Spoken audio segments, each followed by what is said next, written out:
Perkenalkan nama saya Ibu Nur Hayati sebagai Ketua Ranting dari Partai Demokrat Kelurahan Wigajan, Kecamatan Cimahi, Selatan. Dalam hal ini saya sangat berbahagia sekali karena kita di sini kedatangan narasumber yaitu dari Bapak Haji Nainggolan. Di sini beliau sedang menjalankan reses, yaitu menyerap aspirasi dari masyarakat. Nanti Bapak Ibu-ibu di sini silakan, jangan sungkan, jangan malu untuk menyampaikan semua aspirasinya pada Bapak Dewan Haji Sugiarto. Mungkin hanya itu sambutan dari saya. Terima kasih. Assalamualaikum warahmatullahi wabarakatuh. Berikan dukungan yang meriah buat Ibu Nurul. Terima kasih Ibu atas dua bapak para sambutannya.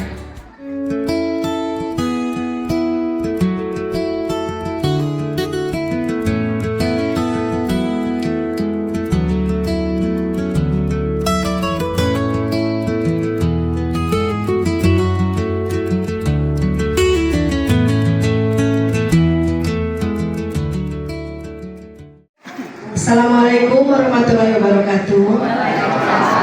Perkenalkan, nama saya Wiwin Pak dari RT 4 RW 8 GHP Timur. Bapak, saya mau minta tolong ke Bapak ya. Saya mohon Pak diperluas, itu dipermudah untuk masalah pekerjaan Pak. Kasih peluang gitu. Soalnya ini sangat sulit sekali ya Pak ya untuk sekarang masalah peluang kerja. Ya banyak pengangguran gitu Pak. Susah banget, anak saya sampai mengisilin hampir 10 perusahaan Pak tiap hari. Tapi sampai saat ini belum sama sekali. Nah itu aja mungkin Pak. Mohon bantuannya Pak. Assalamualaikum warahmatullahi wabarakatuh. Bismillahirrahmanirrahim. Assalamualaikum warahmatullahi wabarakatuh.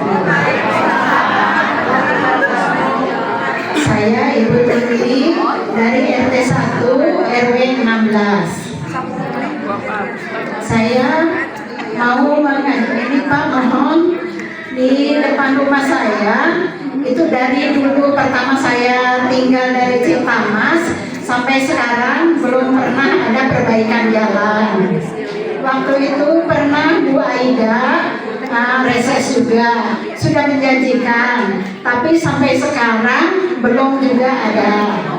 Nah, mohon bantuannya dan perhatian Bapak untuk memperbaiki jalan di depan rumah saya, yaitu di RT 1 RW 16.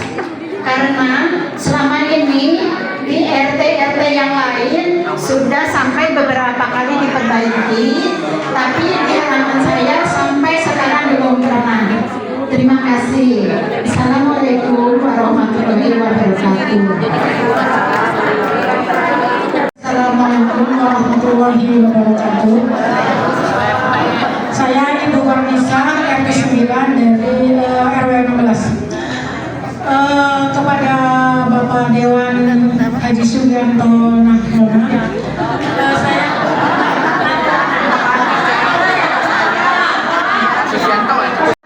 di Cimahi ya, khususnya Cimahi pengen diadakan, misalkan tadi Bapak bilang ada koperasi ya Pak, koperasi bersama atau koperasi apa ya, supaya untuk membantu misalkan UMKM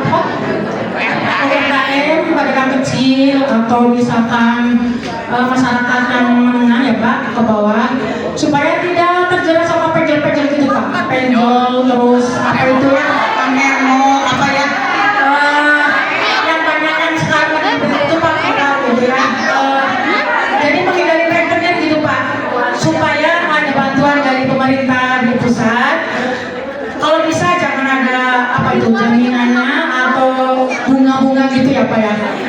Karena saya juga pengusaha kecil Pak, jadi pengen ada bantuan gitu Pak. Jadi kalau kepepet modal atau gimana gitu, jadi ada yang ada koperasinya atau apa, terus seringan bayarnya atau mengembalikannya gitu.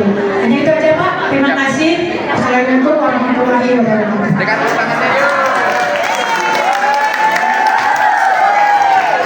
Mangga Ibu, boleh.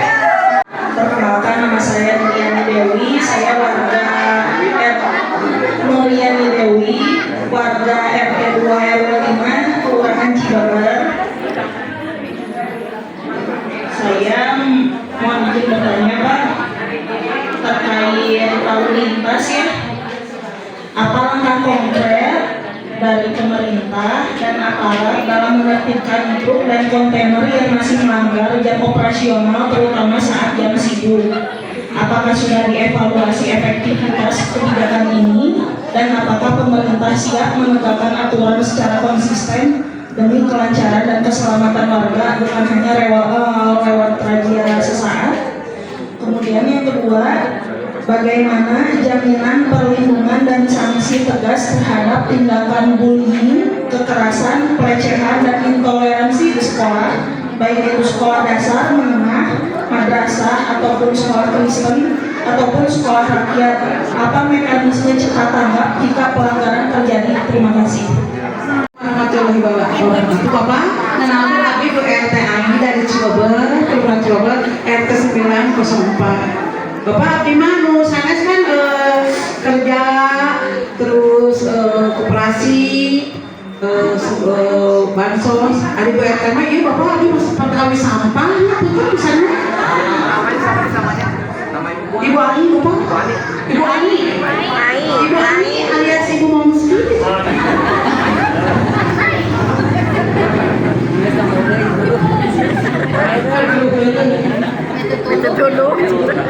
Pak, jadi di lingkungan saya itu RT 9 RW 4 Kelurahan Cibabar itu kita jawabannya ayah nama asing, Cicekek. Abi terus dari Oska dari RW terus ke pemerintahan yang lain tentang masalah sampah. Yang saya paling kesal ini kan ini jalurnya perbatasan nih Pak. Saya sampai kenapa kalau yang di depan dipasang CCTV, kok di daerah saya sisi makan Pak. Jadi bingung. Jadi si sampahnya dari punten-punten aja ya, dari Lewi Gajah, dari Unjani Pak, habis sampaikan ke ya Allah ya RT kudu sampaikan ke sampah-sampah oke Pak. Nah, jadi intinya mah saya emang sampah itu penyakit, benar-benar penyakit Pak. Cuman kalau harus ada apa sih endingnya di mana? Apalagi saya dari Cibabar ke KBB itu Pak, saya minta dipasang CCTV, terus apa sih pekerja kayak lima saya gitu Pak, harus ada sweeping Pak kayak gitu Pak. Jangan di kelurahan aja. Harusnya kan nguliling kan kalau mau bisa ayah mengicil sampah kayak gitu ya Pak, buang sampah sembarangan seperti itu Bapak. Terima kasih. Assalamualaikum warahmatullahi wabarakatuh. Selamat datang Pak Sugianto. Baru ketemu ya sekarang, tapi udah baru satu priori Pak. Mudah-mudahan langkah Pak Sugianto semuanya dijadikan langkah-langkah yang memberikan manfaat bagi kami semua. Tadi telah disinggung oleh Ibu betapa kami miris dan prihatin sekarang ini Pak, di mana kenakalan anak-anak juga faktor bapak-bapak pendidikan dan ibu-ibu pendidikan, banyak kasus dan sebagainya. Ini kami sangat memprihatinkan sekali masa depan anak cucu kita ke depan. Jadi langkah apa yang harusnya disampaikan, mungkin apakah ini kurikulum harus diperbenahi dan perbaiki, karena apa? Budi pekerti di pendidikan sekarang ini sangat mengkhawatirkan Pak. Sebagus apapun pembangunan, sebagus apapun rencana, kalau budi pekerti dan akhlak itu kita udah hancur, sangat menyedihkan. Kenapa Jepang sekarang bisa maju? Awal pertama yang ditanyakan oleh Perdana Menteri Jepang, tinggal berapa guru. Otak pendidikan paling penting untuk membangun bangsa dan negeri ini. Coba tolong kepada Bapak untuk berikan aturan kepada Bapak gurunya, kepada aturan kepada murid-muridnya, HAM terutama, jelaskanlah batas-batas HAM bagi pendidik dan bagi orang yang mendidik, karena di sini rancu sekali Pak yang menjadi permasalahan. Kedua, mungkin mudah-mudahan akan menjadi cendera mata bapak-bapak untuk nanti ke depannya. Tadi disampaikan oleh Pak RW, terima kasih Pak RW, di sini sangat mengap sekali Pak. Mudah-mudahan datang Bapak ke sini ini akan lebih bagus lagi. Lebih bagus lagi Pak, kenang-kenangan bagi kami. Insya Allah kami akan membekas di hati kami siapa Bapak, dan mungkin Bapak akan mendoakan dan sambil mendukung untuk berikut dan ke depannya. Berilah langkah-langkah kami, sisa langkah kami Bapak menjadi kenangan bagi kami dan menjadi semangat kami untuk mendukung Bapak. Mungkin hanya itu saja Pak. Terima kasih. Assalamualaikum warahmatullahi wabarakatuh. Selamat siang Pak Sugianto. Saya Susi, warga RT 7 RW 16. Sebelumnya mau berterima kasih dulu kepada Partai Demokrat, khususnya sih di RT 7 kemarin ada reses untuk aspal, alhamdulillah sudah dilaksanakan, terima kasih. Usulnya sih saya minta untuk, kan kalau di RT 7 itu ada yang mau masuk ke gang, itu butuh penerangan, itu aja sih Pak, penerangan. Itu kan tadi Bapak sampaikan itu untuk keamanan ya. Jadi si penerangan itu untuk keamanan juga. Itu aja. Terima kasih. Wassalamualaikum warahmatullahi wabarakatuh. Ini Pak mau curhat. Maaf Pak, saya lagi sehat juga. Saya mau curhat Pak, saya kan kader dari RW 16. Nah, adik saya juga kader di Sumedang, Desa Neglasari. Nah, kalau kader-kader di Desa Neglasari Kabupaten Sumedang itu udah pada punya BPJS Ketenagakerjaan. Sementara kok di Cimahi, nggak tahu semua Cimahi, apa di Lui Gajah aja ya yang belum gitu. Sedangkan itu kan BPJS Ketenagakerjaan itu manfaatnya juga lumayan Pak. Nah, jadi saya curhat, saya juga pengen Pak gitu, kader Cimahi gitu Pak. Ya, terima kasih Pak. Curhatannya semoga Bapak terima ya. Assalamualaikum warahmatullahi wabarakatuh. Warahmatullahi wabarakatuh. Waalaikumsalam warahmatullahi wabarakatuh. Jumpa lagi dengan Jumat Utara Pak. Hari ini kegiatan agenda Bapak di Kelurahan Leuwih Gajah di Komplek Ciptaman.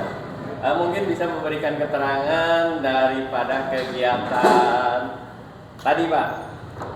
Ya, terima kasih. Tadi kami bersama Pak RW dihadiri banyak sekali warga yang ada di RW 16 ini kaitan dengan reses 3 tahun sidang 2025-2026. Saya sudah menyampaikan bahwa kami di Provinsi Jawa Barat itu sudah menetapkan RPJMD tahun 2025-2029. RPJMD ini adalah isinya janji-janji politik gubernur terpilih. Tetapi bukan saja janji-janji politik gubernur, tapi ada juga pokok-pokok pikiran DPRD Provinsi Jawa Barat. Yang mana pokok-pokok pikiran itu adalah reses anggota dewan terhadap masyarakat di Dapil.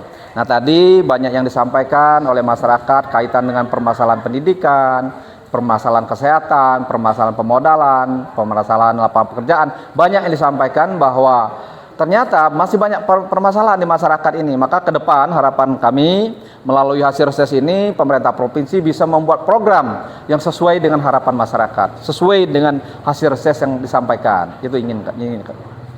Ya, ini satu lagi Pak. Tadi Ya. ada penanya yang menanyakan tentang pendidikan, yaitu tentang budi pekerti anak sekolah Pak, yang sekarang sangat berkurang. Apa akan diagendakan sebagai mata pelajaran atau dan sebagainya dan lainnya menurut Pak? Memang kurikulum pendidikan ini pasca bergantinya Menteri Pendidikan biasanya akan ada perubahan. Makanya nanti kita akan sampaikan harapan masyarakat tadi kaitan dengan budi pekerti ini.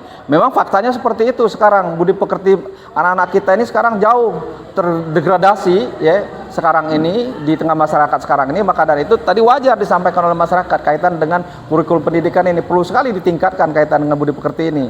Saya sepakat tadi apa yang disampaikan. Nanti akan kami sampaikan di paripurna DPR bahwa ada aspirasi masyarakat yang menginginkan ya kurikulum pendidikan ini ditingkatkanlah pelajaran budi pekertinya. Agar apa? Agar masyarakat kita lebih berbudi pekerti, lebih menghormati orang tua. Sekarang KDM itu sampai-sampai mendidik anak-anak yang nakal ini di barak militer sekarang ini. Nah kan itu kenapa sampai demikian? Karena memang ini sudah sangat meresahkan rumah tangga orang tua kita kan, sangat meresahkan masyarakat. Maka dari itu ke depan ini jangka panjangnya kita harus memang memulai dari kurikulum pendidikan diperbaiki. Nah tadi faktanya disampaikan banyak sekali terjadi di masyarakat yang anak-anak kita ini kurang berbudi pekerti gitu. Ini satu lagi Pak, karena perkembangan penduduk Cimahi amat pesat ya Pak RW.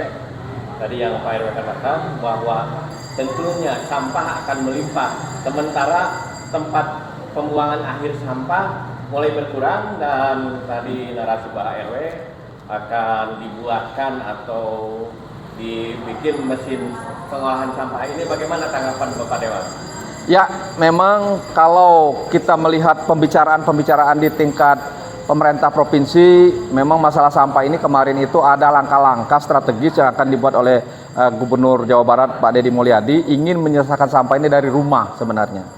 Nah, kita akan sosialisasi membudayakan agar masyarakat di rumah itu bisa memilah-milah sampah. Sampah itu berawal barang-barang berharga. Contohnya seperti plastik. Kalau ini dipisah, ini kan punya nilai, punya harga. Tapi kadang-kadang kita campur adukan dengan barang-barang yang lain, akhirnya menjadi sampah yang menjadi menjijikkan gitu. Padahal kalau dari rumah, sampah kertas, sampah plastik, sampah kayu dipilah, ini berharga semua barang-barangnya. Artinya tinggal berapa persen saja yang dibuang ke tempat pembuangan sampah itu. Nah maka dari itu penyelesaian yang semacam inilah menurut saya yang paling penting. Mulai dilakukan kesadaran kita sebagai masyarakat bagaimana kita terhadap sampah ini. Apakah kita akan jorok seperti ini, kita campurkan, kita aduk, kita buang di tempat penampungan. Kalau dilakukan semacam itu, saking banyaknya sampah itu tidak akan tertampung. Nah makanya dari itu memang ini hal yang paling mendidik ya, nanti kita akan budayakan. Barangkali ini mulai dari pelajaran sekolah, barangkali tentang sampah ini akan dibuat kurikulumnya gitu. Nanti kita akan sampaikan nanti, jika perlu memang harus seperti itu. Kurikulum terhadap kewajiban masyarakat terhadap sampah ini yang mulai dari anak-anak sampai dewasa ini harus ada memang. Ini selanjutnya Pak mengenai sampah juga, mungkin karena makin orang tuh makin gimana tentang pengawasan sampah yang tadi dinarasikan oleh warga. Apakah akan dibentuk perda sanksi-sanksi terhadap pembuangan sampah yang melanggar Pak? Ya, memang sekarang perda sudah ada perda tentang sampah, tetapi kami lagi ingin membuat diperbaiki perda tentang sampah ini. Memang rencananya memang akan dibuat aturan-aturan larangan-larangan seperti sanksi-sanksi. Tetapi yang lebih penting itu bukan itu, kesadaran. Karena kalau sanksi itu seberapa bisa kita mengawasi orang. Tapi kalau kesadaran, kalau kita menyadari ditumbuh dari anak yang masih kecil, dari mulai TK, SD, SMP, inilah barangkali yang akan bisa menyelesaikan. Kenapa? Karena sampah ini menjadi tantangan kita, masa depan kita. Negara kita bisa terancam oleh sampah ini. Bayangkan, plastik-plastik yang ada di kebun itu masyarakat tidak bisa bertahan itu.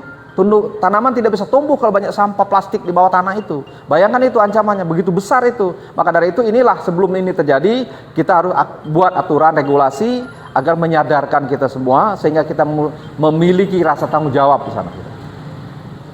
Ya, terima kasih Pak. Mudah-mudahan bermanfaat untuk warga Jawa Barat. Terima kasih dan sementara Assalamualaikum warahmatullahi wabarakatuh. Waalaikumsalam warahmatullahi wabarakatuh.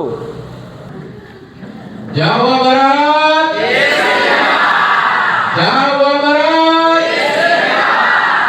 Sekarang Cimahi cek. Cimahi maju. Ketika saya bilang Cimahi, Ibu, Bapak bilang maju ya. Cimahi